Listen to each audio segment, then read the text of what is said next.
प्रभु जीशु नाम रे मो पालक सुजित वर्धन आज शिक्षार आपण मान को अभिनंदन जनाऊँगी। आज शिक्षा मूल तत्व होउछि आत्मिक जीवन परिपक्वता बा अभिवृद्धि तीनोटी स्तर।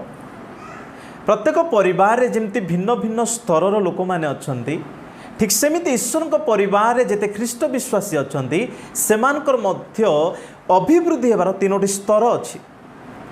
बाइबल रे जदि आपण माने देखिबे ए जगत मध्य रे ईश्वर दृष्टि रे केवल दुईटा परिवार अछि, गोटे ईश्वर परिवार आउ गोटे होउछि शैतान परिवार, जहाँ प्रथम जोहन तार 3 अध्याय 10 पद रे प्रकाश करा जाइछि। तेबे आमे जो माने यीशु को विश्वास करी ईश्वर परिवार भुक्त होइछु, प्रत्येक विश्वासी मानकर आत्मिक अभिवृद्धि रे मध्य तीनोटी स्तर दे आमे गति करूछु। आज ए वाक्य को ध्यान से शुणु एवं आमे आत्मिक अभिवृद्धि रो केउ स्तर रे अछु निजको समीक्षा करू। केवल विश्वासी हेइ जिबा यथेष्ट नुहे, बरं आमर आत्मिक अवस्था को आमे समीक्षा करबा निहाती आवश्यक। जदि आपण प्रथम जोहन तार 2 अध्याय 12 रु 14 पद को पढ़िबे, सेही स्थान रे आत्मिक अभिवृद्धि रो तीनोटी स्तर विषय प्रकाश करिसंती। जदि च एई पद को आधार करी अनेक बाइबलविद माने कहती जे यह केवल शारीरिक बयसर अवस्था को जोहन लिखुचंती, यह आत्मिक स्तर विषय प्रकाश करा जाए नाही। किंतु प्रिय माने जदि आमे बाइबल को गभीर भाव रे परस्पर मध्य सामंजस्य करी देखिबा, ताहाले जोहनकर ए वाक्य एक आत्मिक स्तर विषय मध्य प्रकाश करे। तेणु ये तीनोटी आत्मिक अभिवृद्धि स्तर मध्य प्रथम स्तर ताहा होउची आपण जदि 12 पद पढ़िबे देखंतु लेखा अछि वत्स्यगण।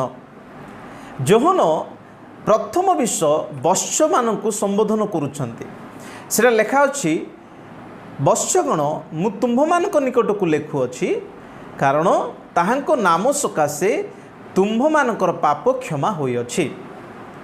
एठारे प्रेरित जोहन संबोधन कले वत्स्यगण लिटिल चिल्ड्रेन, अर्थात जो माने ख्रीष्टंक ठारे नूतन विश्वासी नुआरे परिवर्तन होइछंती एवं आत्मिकतारे अधिक परिमाण रे परिपक्व होई नाहंती, सेमानंकु वत्स्यगण बोली संबोधन करा जाउछि।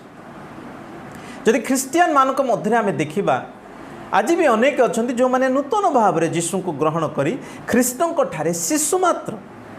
तेणु जदि आपण माने प्रथम पितर तार 2 अध्याय 3 पद पढ़िबे, से स्थान में मध्य प्रेरित पितर नूतन विश्वासी मानकु शिशु बोली संबोधन करी सेमानकु दुग्धपान करने विषय प्रकाश करिसंती।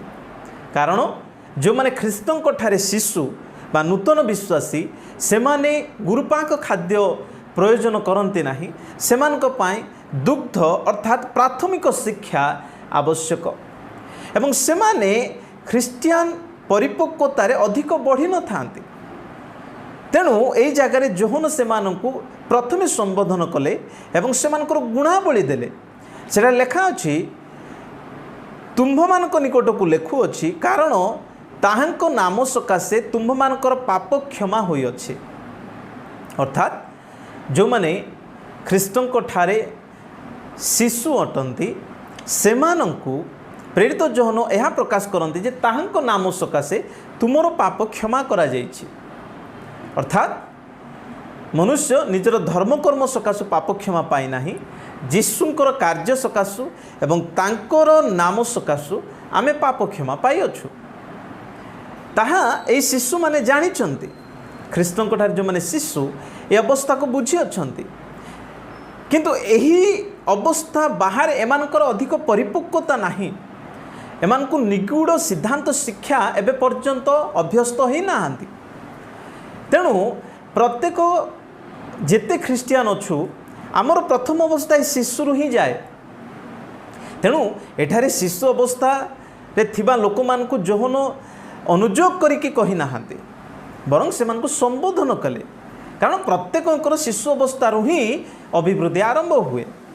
किंतु सेतेबेले प्रॉब्लम हुए जेतेबेले जणे व्यक्ति ए शिशु अवस्था रे ही निरंतर रही जाए, अभिवृद्धि न होई एही शिशु अवस्था रे जदि संपूर्ण रही जिबा ତାହା ବିପଜ୍ଜନକ ଅଟେ। ମନେ କରନ୍ତୁ ଆପଣଙ୍କର ଛୁଆ ଯଦି ବର୍ତ୍ତମାନ ଯେଉଁ ଅବସ୍ଥାରେ ଅଛି 3 ବର୍ଷ ସମୟରେ ଯଦି 15 ବର୍ଷ ପରେ ମଧ୍ୟ ଠିକ୍ ସେହି ଅବସ୍ଥା ଥିଲେ ତାହେଲେ ନିଶ୍ଚୟ ଆମେ ସେଥିପ୍ରତି ଚିନ୍ତା ପ୍ରକଟ କରିବା। ତେଣୁ ଜଣେ ବ୍ୟକ୍ତି ଶିଶୁ ଅବସ୍ଥାରୁ ବୃଦ୍ଧି ହେଲେ ତହିଁରେ ସମସ୍ୟା ନୁହେଁ, କିନ୍ତୁ ଶିଶୁ ଅବସ୍ଥାରେ ରହିଯିବା ସବୁବେଳ ପାଇଁ ତାହା ବିପଜ୍ଜନକ। ଆଜି ବି ଅନେକ ଖ୍ରୀଷ୍ଟ ବିଶ୍ୱାସୀମାନେ ଅଛନ୍ତି ଯେଉଁମାନେ ବୟସରେ ବହୁତ ଅଧିକ ସେମାନଙ୍କର ବୟସ ଥାଏ, କିନ୍ତୁ ଯଦି ଦେଖିବା ତାହେଲେ ସେମାନଙ୍କର ଆତ୍ମିକ ବୟସ ଏବେ ବି ଶିଶୁ। ତେଣୁକରି ପ୍ରେରିତ ପାଉଲ କରନ୍ଥୀୟ ମଣ୍ଡଳୀର ଲୋକମାନଙ୍କୁ କହିଲେ, ତାର 3 ଅଧ୍ୟାୟ 1ରୁ 3-4 ପଦ ଆପଣ ପଢ଼ିବେ, ସେତେବେଳେ ଦେଖିବେ ପାଉଲ ସେମାନଙ୍କୁ କହୁଛନ୍ତି ମୁଁ ତୁମକୁ ଖ୍ରୀଷ୍ଟଙ୍କଠାରେ ଶିଶୁ ପରି ଦେଖୁଅଛି, ଏବେ ପର୍ଯ୍ୟନ୍ତ ତୁମେ ପରିପକ୍ୱ ହୋଇନାହ। ଆଜି ବି ଅନେକ ମଣ୍ଡଳୀମାନଙ୍କରେ ଖ୍ରୀଷ୍ଟଙ୍କଠାରେ ଶିଶୁ ହୋଇକି ଅଛନ୍ତି, ପରିପକ୍ୱତା ନାହିଁ। ଏହି ଶିଶୁ ଅବସ୍ଥାରେ ଯଦି ବେଶୀ ସମୟ ରହିବେ ତାହେଲେ ତୋରେ ବିପଦ ଅଛି।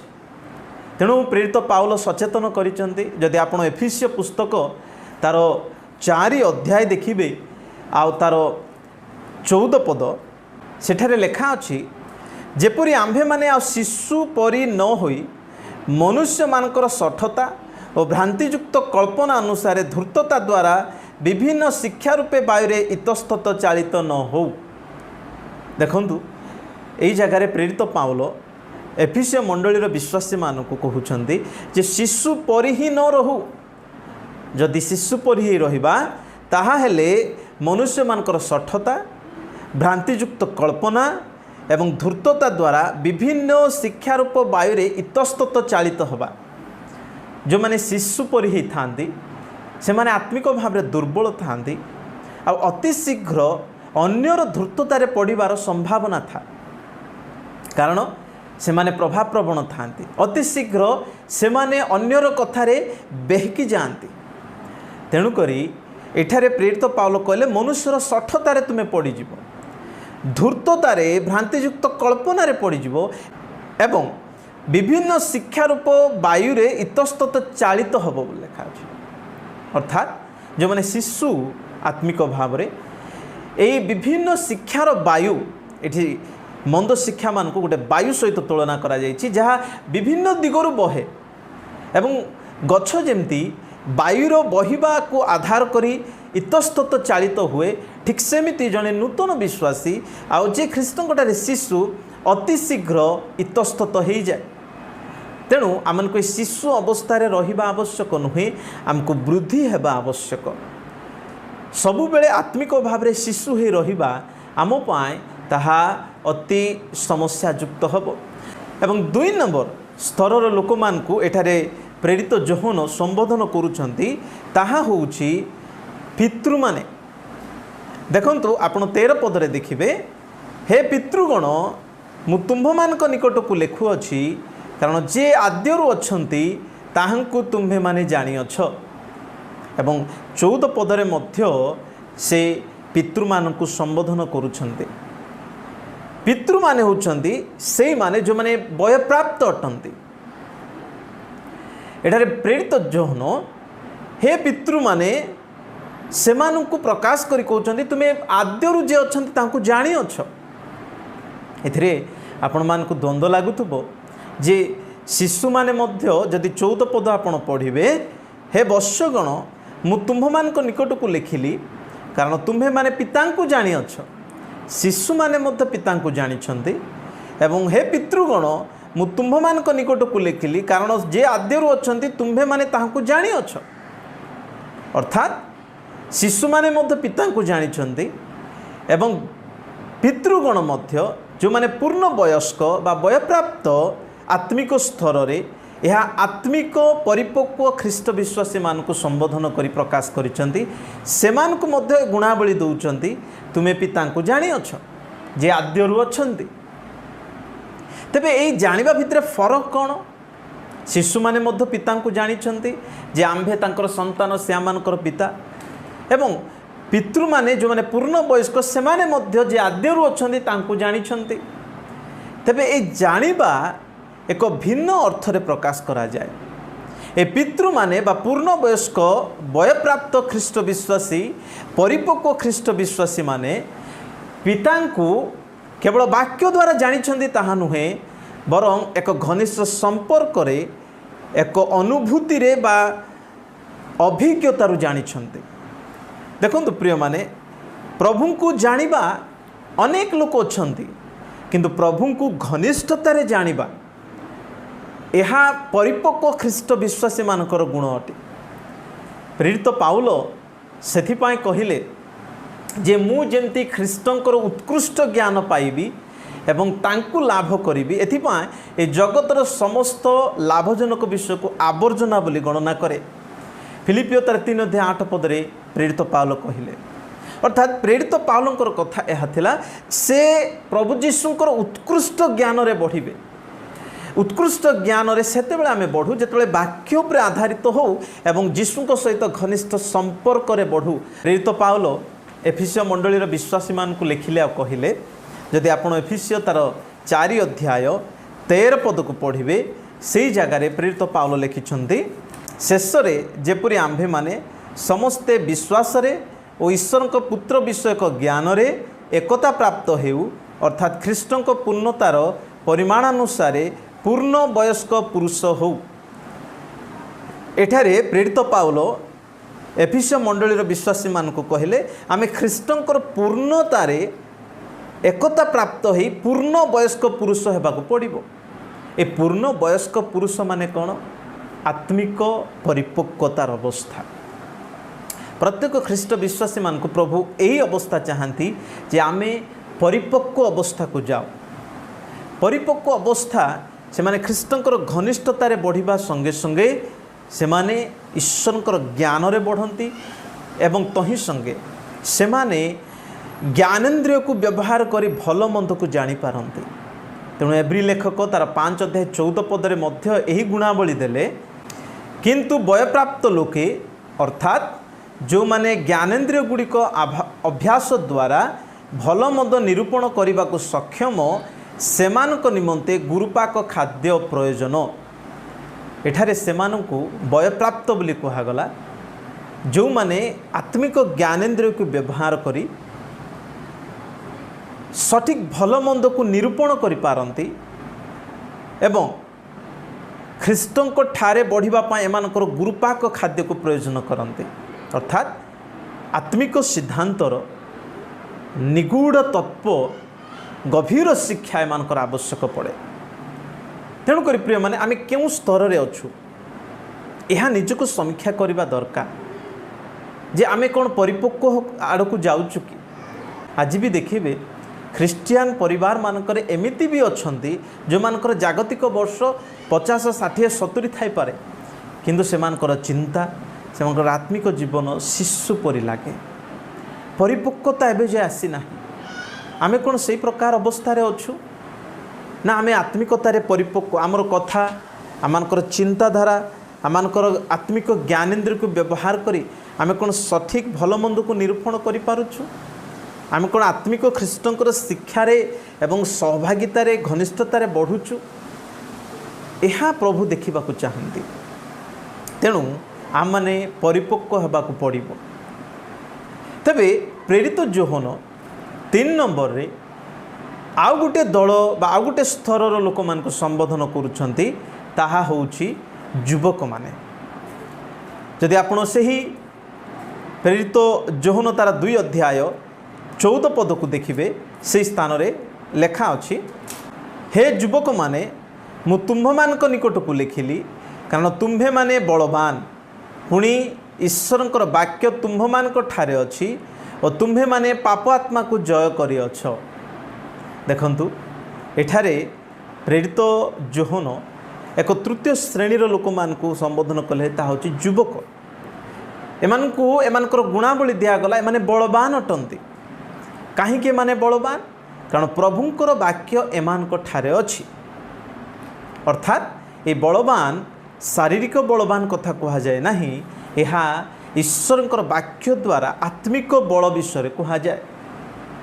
प्रिय माने आमे शिशु अवस्थारू टिके अधिक अग्रगति ही वृद्धि लाभ करी जेतेबेले यौवन अवस्था को आसे स्पिरिचुअली ए यौवन अवस्था एक संघर्षमय जीवन अनुभूति आमर आसे आमे जे युद्ध रे अछु एवं ए युद्ध रे लड़िबा पाई आमान को प्रभुंकर वाक्यर आवश्यक आमे जानि पार सेति पाई एठारे प्रेरित जोहन लिखुचंती तुम्हे माने पाप आत्मा को जय करी अछ जय केतेबेले आसे जेतेबेले युद्ध हुए अर्थात एई यौवन अवस्थार विश्वासी अर्थात शिशु अवस्थारू टिके अधिक उन्नति एवं वृद्धि प्राप्त परिपक्व एमाने बोध पाती जे एमानकर युद्ध चली तेणु एमाने ईश्वर वाक्य एमान ठारे रखते कारण ईश्वर वाक्य आत्मा खड्ग एफिसियो तार 6 अध्याय 17 पदरे लिखा ईश्वर वाक्य जहाँ आत्मा